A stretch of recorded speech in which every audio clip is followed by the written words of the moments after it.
Yeah, absolutely. Because the stakes here are incredibly high. Oh, totally. I mean, as I understand it from the notes, the argument here is that the creator is missing $80,000 and was hit with a super vague harassment demonetization. Mm-hmm. Just that one vague word. Right, just harassment. And they theorize that this happened because they covered a massive UK grooming gang report or, because of mass flagging by a rival creators community. Which is a huge assumption to make. Exactly. To me, it feels a bit like a lawyer arguing a case in court. Like, if you focus on the missing paperwork, the jury's completely with you. But if you immediately jump to a sweeping conspiracy about the judge without hard proof, you might just lose the room.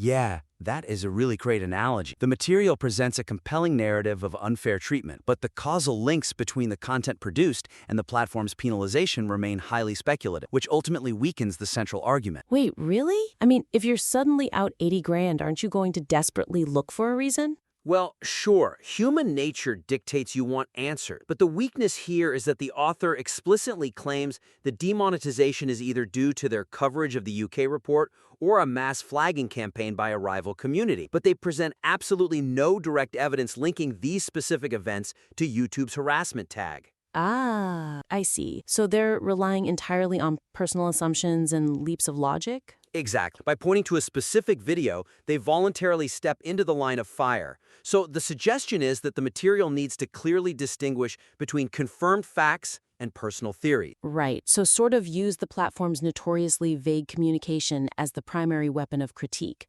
rather than projecting specific, unproven causes that might undermine the creator's credibility. That is exactly it. You force them to defend their silence. So, what would be a concrete example of how to actually do that in the script? Well, instead of stating definitively that the UK situation is the leading reasoning, reframe the script to highlight the absurdity of the platform's silence. For example, the creator could physically hold up the vague email. Oh, which they actually do in the second clip, right? Yes, they do.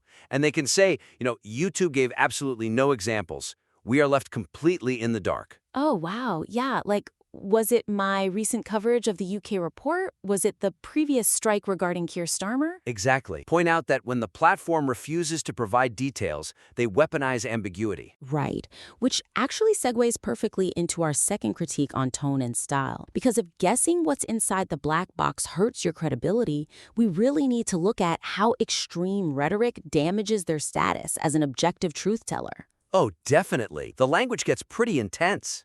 Yeah, so let's look closely at the section discussing rival communities and political factions. The creator makes these vivid claims, like saying the Hassan Piker community loves terrorism or that leftists love rape. Yeah, it's very highly charged. Extremely. So if the goal is to expose the draconian absurdity of the platform's policies, does using hyperbole actually give the platform the exact ammunition it needs to justify the harassment label? I mean, it really does. While the passionate delivery underscores the severe financial and emotional toll of the situation, the reliance on extreme generalizations actively undermines the speaker's stated goal of being a rational, unfairly targeted messenger. So they're kind of shooting themselves in the foot rhetorically. Yeah, the weakness is that sweeping, hyperbolic statements directed at broad political groups or entire rival communities distract heavily from the legitimate, undeniable grievance. You mean the $80,000? Exactly, the loss of a decade's worth of monetization and the withheld funds. And it alienates viewers who might otherwise sympathize with the creator's plight. Right, because punching upwards generates solidarity, but punching horizontally just creates factionalism. Precisely. So the suggestion here is to recalibrate the rhetorical heat to focus the outrage squarely on tangible policy issues and verifiable injustice. Got it. So maintain a sharply analytical tone that makes the platform look irrational by comparison. Yes. And for concrete examples, first, just remove the broad generalization. When discussing the rival creators community, focus on verifiable actions. Like saying, I regularly receive targeted death threats from that community, yet they face no repercussions. Right, that is so much stronger. And when breaking down YouTube's protected groups list, maintain the sharp analytical mockery used to point out that immigration status isn't an intrinsic attribute. Yeah, that part of the script was fantastic commentary. It really was. But they need to cut the jokes about the platform being anti-Semitic or needing the anti-defamation list. Oh yeah, because those jokes just detract from the very real and valid critique of the policy's phrasing. Exactly. You want the platform to be the erratic actor, while you remain the grounded truth teller. I love that. Okay, so once the logic is tightened and the rhetoric is focused, the final step is ensuring the audience actually takes the desired next steps, which brings us to structure and flow, maximizing the call to action. Right, the migration strategy. Yeah, so the creator is pivoting to Kick to stream 5 days a week at 3 p.m. EST, asking for Patreon support, and asking viewers to click sponsor links. And, I can see what you're going for here. Let's see how we can strengthen this. Because right now, it's a bit of a mess. It really is. These crucial survival steps are heavily fragmented.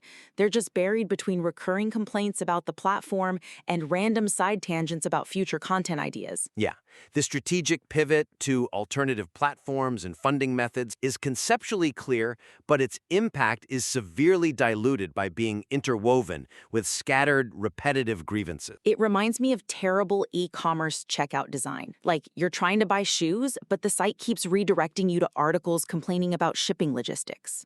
That is a perfect analogy. The weakness is that the most vital information for the channel's survival. The Kick schedule and Patreon link? Right, those things lose their urgency because the script constantly circles back to the problem, dwelling on the withheld money and the unfair emails, rather than building toward a definitive, empowering solution. So the audience just gets emotional whiplash. Exactly. The suggestion is to restructure the narrative arc to follow a strict problem, reaction, solution format. Ah, I see. So placing the rallying cry for community support at the emotional climax of the message so the audience feels mobilized rather than bogged down. You hit the nail on the head. Compress that frustration into a laser beam of forward momentum. So concretely, what's the blueprint for that? How do they order the beats? As an example, dedicate the first half of the material entirely to the grievance. Lay out the demonetization, the withheld etiquette, and the policy critique all at once. Air it all out. Just get it completely out of the system. Right. Then, create a hard, definitive transition into the future. Group all the action items together in the final third. Say, here is how we fight back. First, I am live on Kick every Sunday through Thursday at 3 p.m. EST. Second, if you want to support me financially, Patreon is below. Exact. Third, if you have no money, simply clicking a sponsor link helps immensely. Grouping it together creates a crescendo of action. I love that. And then conclude immediately after this with the existing strong, optimistic closing thoughts they already wrote, right? Yes, thanking God, embracing the trial. And that brilliant line stating the toothpaste isn't going back in the tube. Exact. By reorganizing the structure, that line becomes the definitive punctuation mark on the entire ordeal to leave the audience charged up. That's incredibly powerful. All right, to quickly recap our actionable takeaways for the listener today. First, ground speculative claims in verifiable platform ambiguity instead of relying on unproven theories. Second, replace hyperbolic generalizations with focused analytical outrage to protect your credibility. Right. And finally, consolidate the calls to action into a unified problem-reaction-solution climax. That covers it all. Awesome. Well, we warmly invite the listener to implement these structural and rhetorical adjustments and to submit their revised work back in for another round of critique.